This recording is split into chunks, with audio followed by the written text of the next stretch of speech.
I really have a lot to thank for my year that I spent working at a Fortune 50. I did multi-billion-dollar deals with them as a mergers and acquisitions attorney. So I was flying back and forth to Manhattan, to Teterboro on the private jet. I was flying in private jets. I'm getting picked up on the tarmac.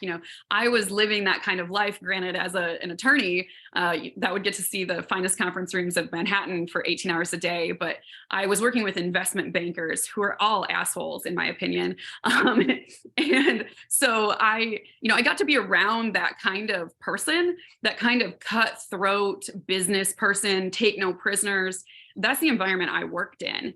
So, I once had this investment banker buy me tickets to a show. I'm like, are you trying to make me your next mistress? This is not going to happen. So that stuff actually happened to me.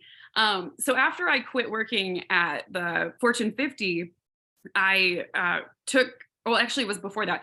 I had 6 weeks off between my law firm and Fortune 50, and I ended up getting divorced and or filing for divorce. So Creighton Karis came into my head after I flew to the Dominican and spent 8 days drunk on a beach. Like I can't make the story any better. That's literally what happened. So I'm there. I don't know why I brought my laptop and felt like I needed to write, but I think I was drunk on Coco Loco in the Dominican. And all of a sudden I heard this voice in my head, and it was so insistent, and it was his voice, and it was the original synopsis for the book. And I'm clairaudient. So I hear these voices, I hear the words, and I type them out. And so a lot of times I'm just the channel for what's coming through. And that was one of those characters that walked into my head completely fully formed. He existed exactly the way he did, and all I did was give him life on the pages. He was a total asshole. He was just alpha. He was demanding. And I think in where I was in my life, maybe not too enamored with men as a gender, I was like, fine, let's write about an asshole. This is what everyone wants. And that book is like literary crack. People love that book. That trilogy, the read through is insane. It blows my mind. I'm like, those were my first cliffhangers. They weren't even as good as I can do them now. I was cutting my teeth and learning, but people love that story because he was a jerk, and he was probably like a lot of real people out there.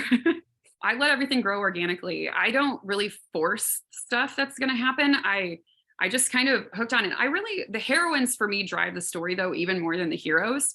Well, Creighton Karis was a very demanding hero and character, and very insistent. Like, you need to write more. You need to write this faster. I need to get my story out, kind of thing. But the heroines, because I probably obviously identify with them more, I live the book as I'm writing it through the heroine.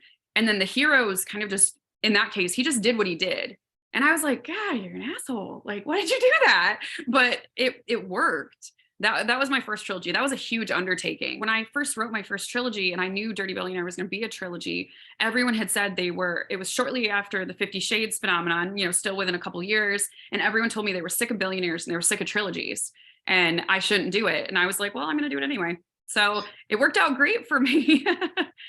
The heroines, I always love to live as the heroine. I can't write a book until I can be her. And really be the hero too, because I write in dual point of view. But my husband helps me so much with the hero's point of view. That's how I keep it true to, like, when he reads it, he'll be like, a man would never do that. A man would never say that. So I use his input to really alpha the men up, but also keep them from crossing lines. And then I'm living as the heroine because, obviously I've got more female point of view. I loved Holly from Dirty Billionaire. She was amazing. I feel like every heroine is basically me in some format. It's where I am in my life. And in that story, she was all about becoming a country music star. She was making it. She was, having her dream come true, and it was happening for her, which is what was also happening for me, or in the process, hopefully, of going to happen for me. So every heroine is sort of my favorite while I'm being her, because I identify with her in a way that is so unique. And I honestly didn't realize this until after I took a pause from writing.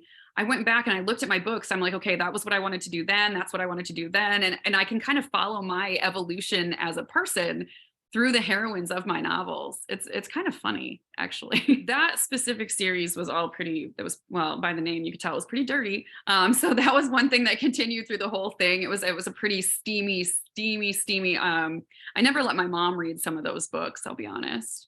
Those were some of the only ones I told her not to read. But it was very strong heroines. Strong heroines have always been a keynote, I think, for every single one of my books, but especially for that series.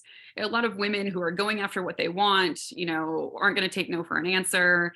And you saw that repeated throughout that series. And honestly, throughout most of my books, the women are pretty headstrong, very goal oriented in some fashion, usually.